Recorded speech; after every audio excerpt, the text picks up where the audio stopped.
उपस्थित हमारे सरस्वती बंधु और सीता सावित्री जैसी पावन और बहीतल पर पलने वाली हमारी मातृशक्ति, खैर हम क्षमा चाहते हैं, हम कहीं बाहर के नहीं हैं, आपके पड़ोस के हैं, आपके गांव के हैं, आपके बीच में खेले बड़े बड़े हुए हैं, हर कोई जानता है। तो आप लोगों को हम उपदेश तो नहीं दे सकते हैं, क्योंकि डीएम बाहर होता है, तो चपड़ा जिला होता है। तो खैर हम अपने गांव वालों से, अपने क्षेत्र वालों के बड़े आभार हैं, हमें आप लोग सम्मान करते हो। हम बार बार आप लोगों से क्षमा चाहते हैं, आप लोगों के आभारी हैं। और हमारे शास्त्री जी मनीष कुमार शास्त्री जी हैं, जो हमारे गांव में आए हैं, हम इनके भी बड़े आभारी हैं, जो हमारे गांव में आकर के अपने मुखारबिंद से आज 5वां रोज है जो भगवान की रसमयी कथा का रसास्वादन आप लोगों को करा रहे हैं। और अच्छे वक्ता है, अच्छी कथा बोलते हैं, कभी कभी मुलाकात हो जाती है। हम लोगों का प्यार ही एक ऐसा होता है, जो हम लोग कहीं एक दूसरे को देखते हैं तो उसका सम्मान करते हैं। तो हम अपने भाई मनीष जी के भी बड़े आभारी हैं, जो उन्होंने मेरा सम्मान किया। खैर कोई बात नहीं है, भगवान की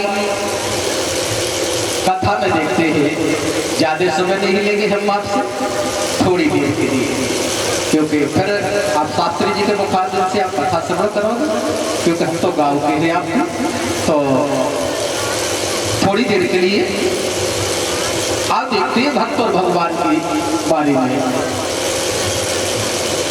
जहां भागवत कहने में 4 अक्षर आते हैं। भागवत किसे कहते हैं?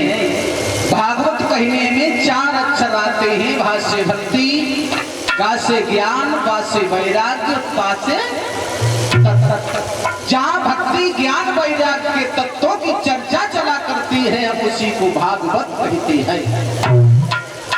4 वेद, 6 शास्त्र, 18 पुराणों में से 4 वेद, 6 शास्त्र, 18 पुराण, परीक्षित भागवत, श्रीमद् भागवत कथा ही की परीक्षित को सुनाई गई। ये 18 पुराण क्या पवित्र नहीं थे? 4 वेद पवित्र नहीं थे? क्या ये 6 शास्त्र पवित्र नहीं थे?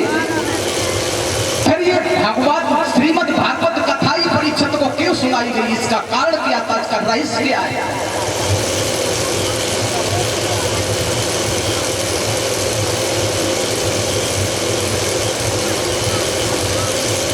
देखो, खैर हमारे जो पुराण थे, वो हमारे पुराण जो सत्य में जो थे, वो हमें आपको मिले ही नहीं।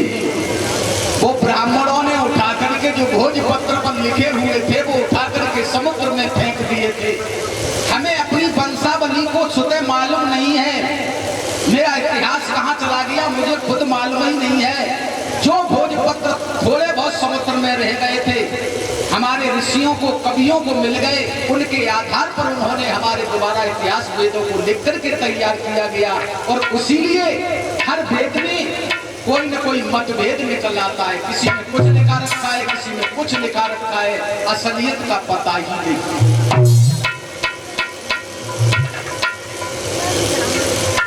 भागवत में इंसान जब बैठे तो सर्वप्रथम कुछ बातों का कुछ नियमों का पालन करना अनिवार्य बताया है कि जब मनुष्य कथा में बैठे तो कुछ नियमों का पालन जरूर करे।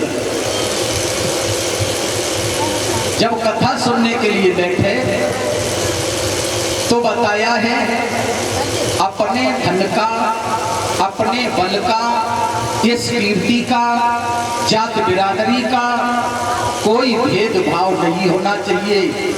हम पैसे वाले हैं, ये गरीब है, ये जात का लोधी है, ये ठाकुर है, ये मेहतर है, ये जाटव है, किसी प्रकार का कोई मतभेद नहीं होना चाहिए। ध्यान मग्न होकर के भगवान की कथा में पद्मासन लगा करके 10 इंद्रियां 11वें मन को एक चित्त करके बैठ जाना चाहिए। वक्ता से अगर भूल से कोई अपशब्द निकलता है तो उसके दुर्गुणों को छोड़ करके उसके सद्गुणों को ग्रहण कर लेना चाहिए। ये श्रोता का नियम होता है। श्रोता 8 प्रकार के बताए और जानते हो सच्चे मन से जो प्रभु की कथा को सुनते हैं, स्मरण करते हैं भगवान को,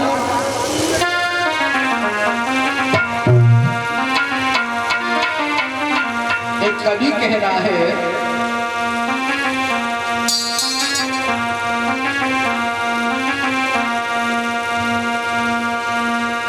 भक्ति कई तरीके की विद्वानों ने बताई है। गोस्वामी तुलसीदास जी रामचरितमानस में लिखते हैं, उन्होंने कहा है कि भक्ति